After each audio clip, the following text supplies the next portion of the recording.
하나님 말씀 스바냐 1장 1절에서 13절까지입니다. 오늘부터 스바냐서의 말씀을 보게 됩니다. 스바냐는 아몬의 아들 요시야 왕 시대에 활동했던 선지자로 그에게 이제 하나님의 말씀이 임하게 되는데요. 이 책의 핵심 주제는 여호와의 날이며 심판과 회복에 대한 선포라는 것을 우리는 보게 되어집니다.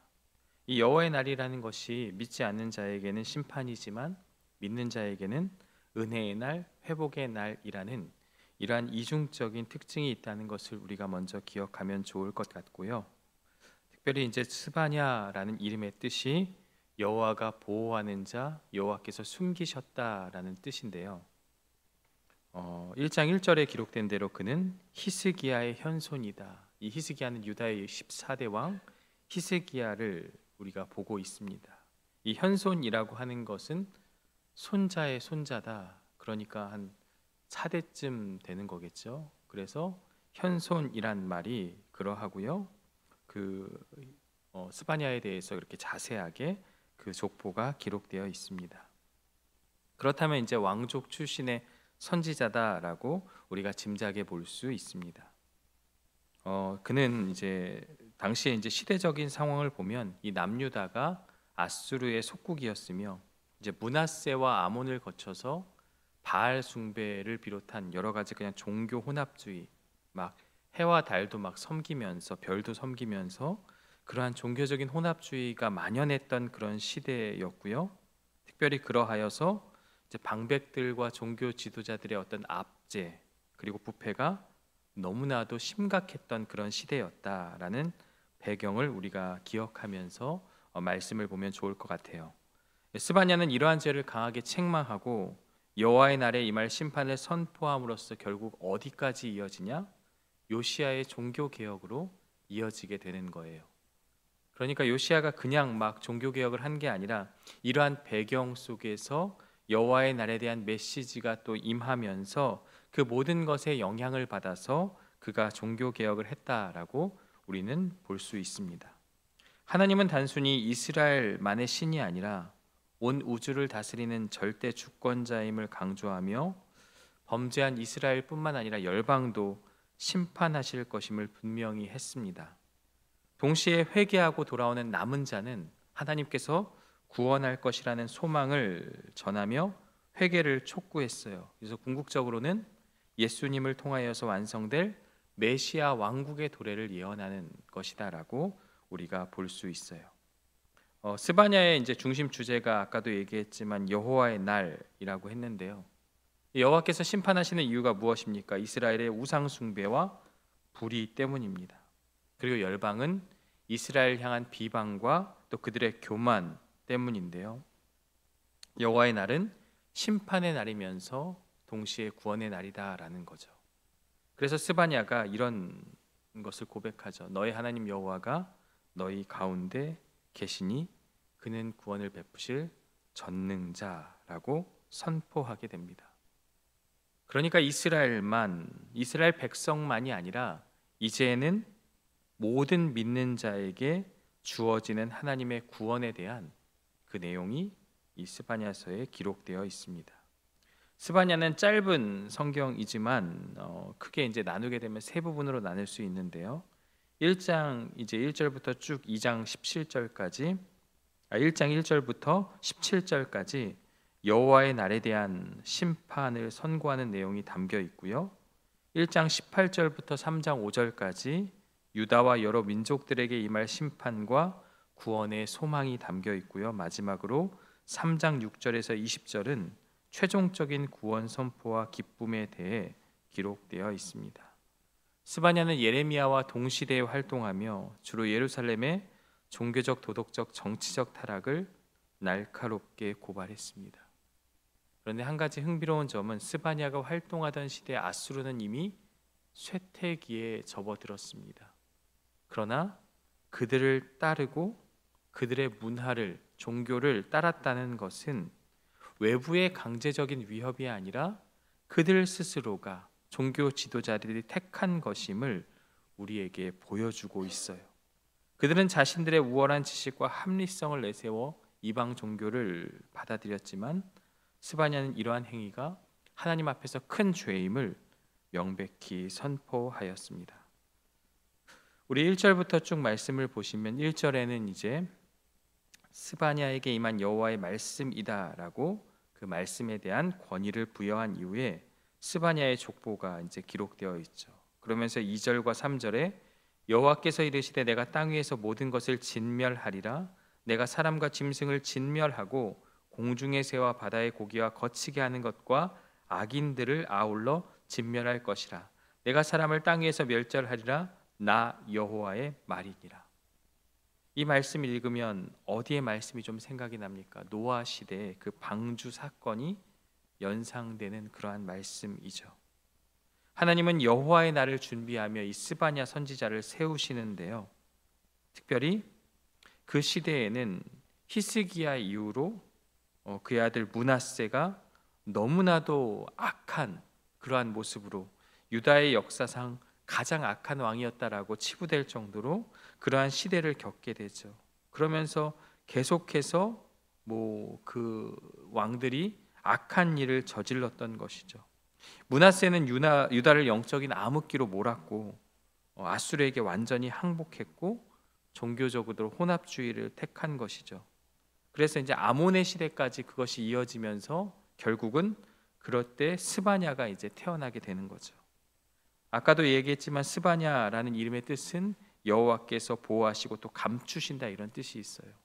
어쩌면 그 이름의 뜻대로 꽁꽁 감추어 두고 보호하신 그 스바냐를 통해서 이스라엘의 죄악을 낱낱이 이제 드러내고 또 회복의 메시지를 주는 그러한 뜻이 담겨 있다라고 우리가 이 이름을 통해서도 생각해 볼 수 있는 것이죠.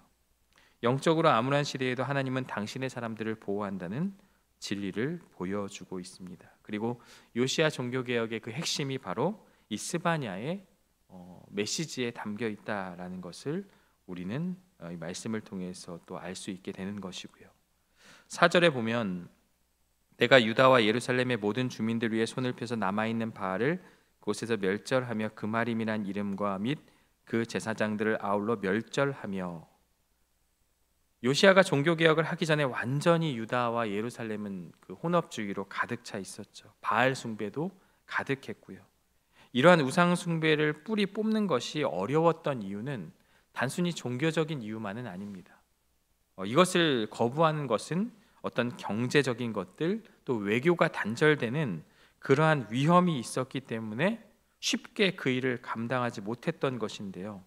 이 바알은 풍요를 가져다 준다고 생각을 하고 또 이러한 바알 숭배는 사사 시대부터 시작해서 이 므낫세 왕 시대에 이르러 절정에 이르렀을 정도로 심지어는 하나님의 성전 안에 바알을 가져다 모시는 그러한 짓을 하면서 너무나도 하나님의 마음을 아프게 하였죠. 특히 이제 주목할 만한 존재는 여기 4절에 보면 그마림이라는 것이 나오는데요. 이제 베델이나 사마리아 성전에서 이방신을 섬기면서도 하나님의 이름을 내세우던 그런 거짓 제사장들, 또 산당에서 여호와께 제사를 드린다고 말하지만 우상도 함께 섬기던 그들을 가리키는 자들이 바로 그마림이라는 존재였는데요. 이들은 제사를 통해서 종교적 어떤 그런 특성만이 아니라 경제적인 이득을 위해서 하나님의 이름을 도구로 이용한 그러한 짓을 저질렀다라고 볼 수 있습니다. 5절에 보시면 또 지붕에서 하늘의 뭇별에게 경배하는 자들과 경배하며 여호와께 맹세하면서 말감을 가리켜 맹세하는 자들과 하늘의 뭇별을 경배하는 거죠. 이게 바로 1월 성신 숭배와 또 점성술을 뜻하는 것인데요. 당시 이스라엘은 여호와를 섬기는 신앙과 혼합하여서 그 일을 하였던 것이죠. 우리는 과거처럼 미신적인 행태로 비나이다 이렇게 하진 않지만 이러한 사상이 우리들의 사고방식에도 깊숙이 뿌리 내려 있습니다. 이것이 무시할 수 없는 이유는 종교라면 거부할 수 있지만 사고방식은 거부하기 어렵기 때문이죠. 자연을 숭배하고 어떤 자연의 이치를 따르며 막 장명소에 가서 이름을 짓고 날을 받기도 하고 사주를 보고 이러면서 나는 그리스도인이다라고 하는 것은 그런 이중적인 태도인 거고 여기에 나타난 그들의 모습과 다르지 않다는 거죠. 그러한 모습이 우리 안에도 자연스럽게 내재되어 있다는 거예요. 이 말감이라는 것은 몰렉신을 말하는데요, 모든 종교가 다 좋다는 거죠. 이 종교도 저 종교도 그 장점만을 뽑아서 우리가 다 섬기면 모든 것이 좋아질 것이다 라는 그러한 혼합주의. 제가 일본에 갔을 때 그 일본의 특징 중에 하나는 인구 수보다 신이 더 많아요. 인구가 1억 몇천인데 신은 한 2억 개 정도 된다고 하는 거죠. 그렇다면 무엇을 말하는 겁니까? 1인 1종교가 아니라 1인 최소한의 3종교쯤 되는 거죠. 그들이 여러 신을 다 섬기는 그런 우상, 그것이 발달한 나라가 바로 일본인데요, 바로 이 시대의 종교적인 어떤 혼합주의와 다르지 않다는 것을 우리에게 보여주고 있습니다. 오늘 우리의 시대에도 그러하죠. 이러한 토착화된 신앙을 믿는 것은 아니지만 또 때로는 하나님이 없다라고 말하는 것도 하나의 또 신이 될 수 있는 것이죠. 또 내가 행복하고 내가 좋은 것을 추구한다는 것도 그러한 것이 될 수 있는 것이죠. 6절에 보면 여호와를 배반하고 따르지 아니한 자들과 여호와를 찾지도 아니며 구하지도 아니한 자들을 멸절하리라.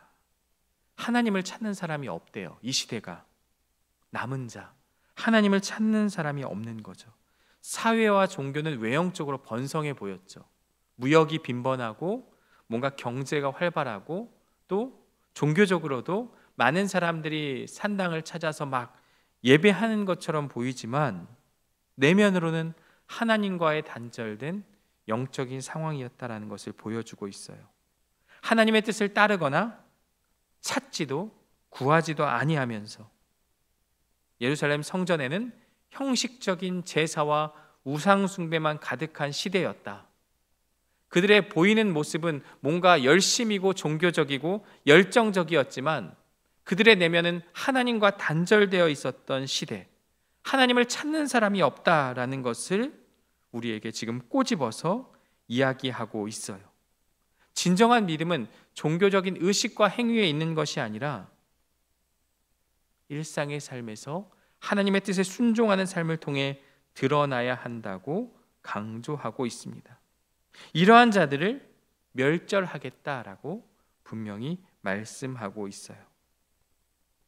오늘날에도 많은 교회와 성도들이 있지만 우리의 영적인 현실은 스바냐의 시대와 다르지 않습니다. 하나님을 찾는 자가 많지 않다. 내면의 순수함을 입고 혼합된 신앙을 가지고 필요할 때만 하나님을 찾는 그러한 신앙을 우리는 가지고 있지 않습니까? 과연 하나님을 찾는 신앙생활을 하는지, 아니면 TV 채널을 바꾸듯이 그렇게 하나님을 찾았다가 또 다른 데로 마음을 돌렸다가 하고 있지 않은지 우리의 모습을 돌아보게 하는 것이죠. 이런 시대에 하나님께서는 무엇을 하시나요? 바로 7절이 그것을 이야기하고 있는데요. 주 여호와 앞에서 잠잠할지어다. 이는 여호와의 날이 가까웠으므로 여호와께서 희생을 준비하고 그가 청할 자들을 구별하셨음이니라. 청할 자를 구별하셨다는 말씀은 하나님이 정하신 날, 장차 예수 그리스도의 십자가를 통한 구속의 날을 가리키는 것이죠. 가깝게는 이스라엘의 회복을 위한 것이고 그 압제를 통해서 구원하는 그것을 말하지만 더 멀리 바라보면 예수님의 그 십자가를 통한 구원의 날을 가리키고 있다라는 거죠. 하나님은 구원하실 사람들을 청할 자로 택하셨습니다. 하나님께서 우리를 구원하기로 작정하시고 우리를 함께 하신다는 그러한 은혜의 말씀이죠. 스바냐는 이러한 영적 상태에 있는 백성들을 향해 잠잠할지어다라고 명령합니다. 악을 행하고 악과 혼합되어 있는 그 백성들을 향해서 잠잠하라. 그러니까 단순히 조용히 하라는 게 아니라 하나님의 소리, 하나님의 말씀, 하나님의 그 은혜의 말씀을 들으라라는 것을 우리에게 지금 말씀하고 있습니다. 영적으로 하나님을 바라볼 그 심령의 고요함을 뜻하는 것인데요. 오늘 우리도 삶이 분주하여서 하나님을 생각할 시간조차 없다고 우리는 그렇게 느껴집니다. 영적인 소음으로 가득 찬 것이죠. 내가 너무나도 바쁜 일들, 나의 일상 때문에 하나님의 말씀, 하나님의 뜻을 바라보고 그것을 내 마음에 심고 하는 그 모든 일들, 그것이 내 분주함으로 인해서 우리는 하나님을 가까이 하지 못하고 있는 것이죠. 우리가 새벽에 나와서 말씀 묵상과 기도를 하게 되는 것이고, 또 이렇게 경건의 시간이 필요한 이유도 이와 같습니다.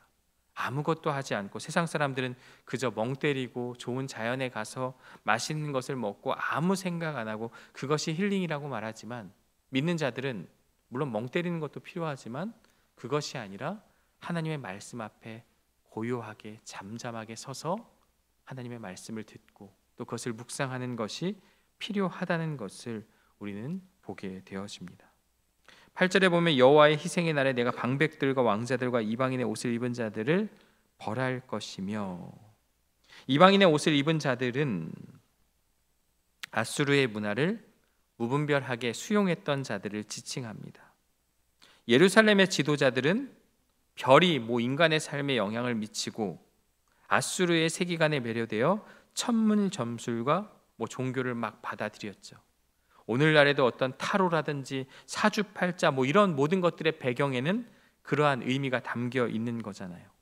본래 백성들을 올바른 길로 인도하고 그리고 그렇게 지도해야 할 방백과 왕자들이 오히려 그들을 타락의 길로 인도하거나 방관했다는 사실은 너무나도 안타까운 현실을 보여주고 있어요. 9절에 보면 그날의 문턱을 뛰어넘어서 포악과 거짓을 자기 주인의 집에 채운 자들을 내가 벌하리라. 자기 주인 집을 채우는 지배자들의 어떤 수하들, 부하들을 이야기하는 것인데요, 당시 유다 사회의 부패한 모습을 그대로 보여주고 있어요. 온갖 폭력과 사기 그리고 수탈을 동원해서 권력자들에게 아첨하고 이를 통해서 자신의 성공과 출세를 위한 수단으로 삼았다는 것이죠. 심지어 종교도 개인의 이익을 위해서 서슴없이 이용했다는 것이죠. 우리가 지금 정치적으로 보면 어떠한 일들이 벌어지고 있습니다.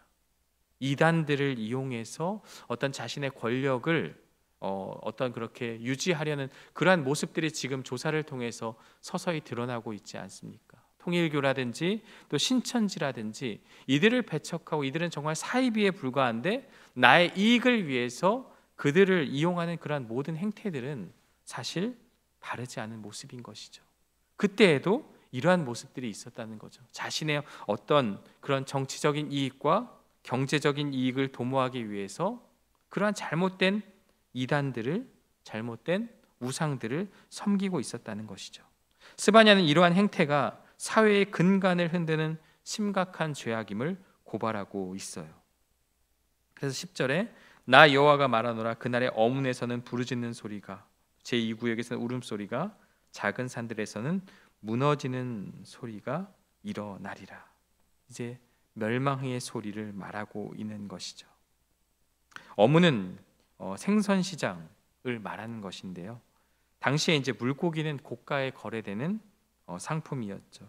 어문을 통한 활발한 물고기 유통은 예루살렘의 지도층이 매우 부유했음을 상징하고 있습니다.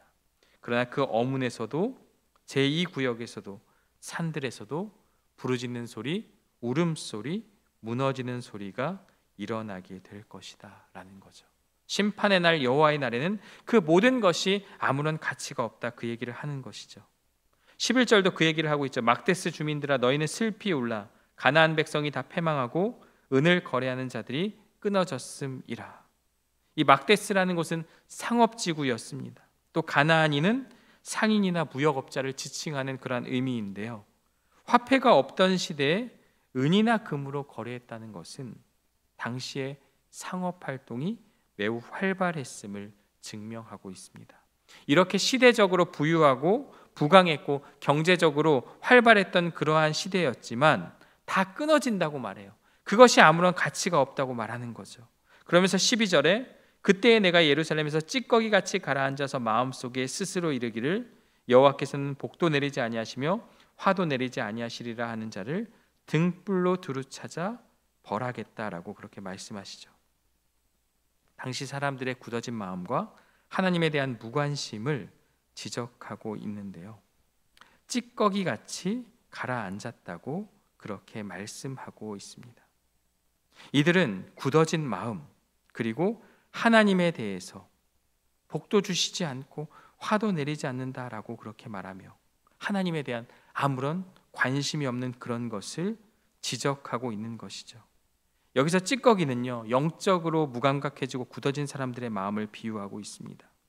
하나님의 말씀이나 경고에 더 이상 반응하지 않고 영적으로 둔감해진 것들, 여호와께서 복도 내리지 않고 화도 내리지 않는다, 이 말은 하나님은 우리 삶에 아무런 영향을 줄 수 없다라는 교만한 태도를 보여주는 말씀입니다. 하나님의 존재 자체를 부정하지 않지만 하나님이 자신들의 삶에 전혀 간섭하지 않는다는 그러한 생각인 것이죠. 하나님은 있지만 내 삶에 아무런 상관이 없다라는 거죠. 그래서 등불로 두루 찾아 벌한다는 것은 등불을 켜서 구석구석 살피듯이 숨어있는 죄인들까지도 철저하게 찾아내어 심판하겠다는 무서운 심판의 메시지를 하나님은 우리에게 지금 스바냐를 통해서 말씀하고 있습니다. 그들의 재물이 노략되며 그들의 집이 황폐할 것이라. 그들이 집을 건축하나 거기에 살지 못하며 포도원을 가꾸나 그 포도주를 마시지 못하리라. 그들의 무관심한 태도, 종교 혼합주의가 어떠한 결과를 낳게 될지를 구체적으로 보여주는데요. 재산을 모으고 화려한 집을 지으며 열심히 포도원을 가꾸었지만 그 모든 노력의 결실을 누리지 못하게 될 것이다. 그들이 믿고 의지했던 재물은 노략질 당할 것이며 힘들게 지은 집은 황폐해지며 열심히 가꾼 포도원은 다른 사람의 것이 될 것이다 라고 그렇게 말씀하고 있습니다. 하나님을 무시하고 세상의 물질적인 것만을 추구한 삶이 얼마나 허무한지를 보여주며 하나님과의 관계가 끊어진 삶은 아무리 많은 것을 소유해도 모든 것을 잃게 될 것이라는 경고의 메시지를 우리에게 전하고 있습니다. 오늘날 우리는 풍요와 편리함 속에 살아가고 있지만 스바냐의 시대처럼 영적으로는 혼란스러운 시대를 살아가고 있습니다. 경제적인 부흥과 성공을 추구하며 모든 것에 나의 만족과 행복을 추구하며 기독교 신앙을 세상의 가치관과 뒤섞는 혼합주의가 만연합니다. 종교라는 이름으로 포장하여서 내가 하나님을 믿는 것도 단순히 이 땅 가운데서 복받기 위한 것으로, 그러한 모습으로 하나님을 섬기고 있지 않은지 우리의 신앙, 우리의 모습을 돌아보아야 합니다. 실제로는 물질과 성공 또 명예를 더 의지하면서 하나님을 존재한다고 믿지만 내 삶에 역사하지는 않는다고 주장하며 이 시대와 다르지 않은 모습을 우리는 보여주고 있는데요. 스바냐는 이러한 위기 앞에서 우리에게 두 가지를 강조합니다. 먼저 삶의 모든 영역에서 혼합되지 않은 순전함을 회복해야 한다라고 말씀합니다. 진정한 신앙은 어떤 그런 외식적인 껍데기에 있지 않습니다. 스바냐는 하나님을 찾지도 않고 구하지도 아니한 자들을 꾸짖으며 일상 속에서 순종과 또한 삶 전체를 통해 하나님을 인정하고 따르는 것이 중요하다고 강조하고 있습니다.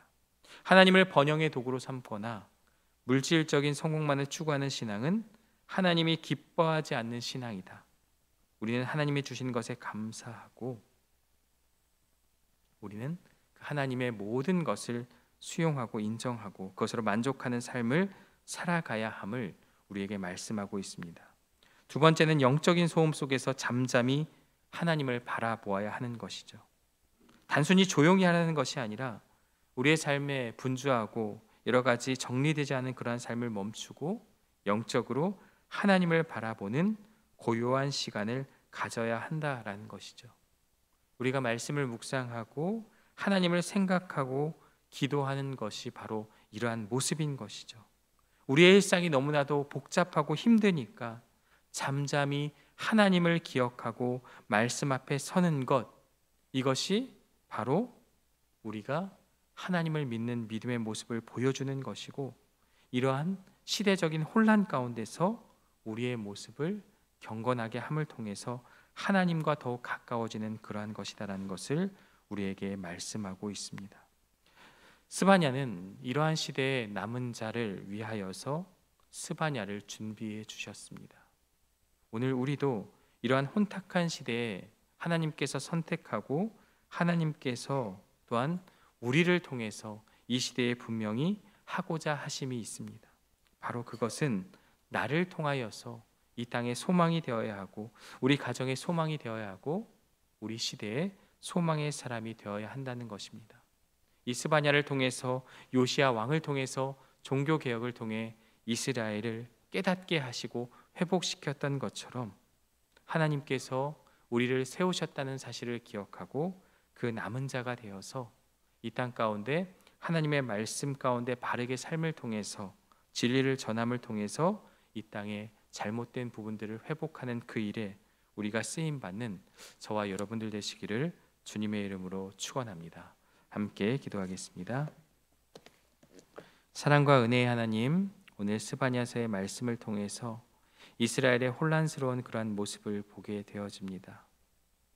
우상을 섬기고 1월 성신을 숭배하며 그것을 하나님의 자리에 함께 두며 혼합하여 살던 시대, 그 시대에 하나님은 그러한 모습을 멸절하겠다 말씀하셨습니다. 그러나 스바냐를 통해서 또 요시야 왕을 통해서 그 땅의 잘못된 것들을 바로잡기 위한 그 움직임을 시작하는 것을 보게 되어집니다.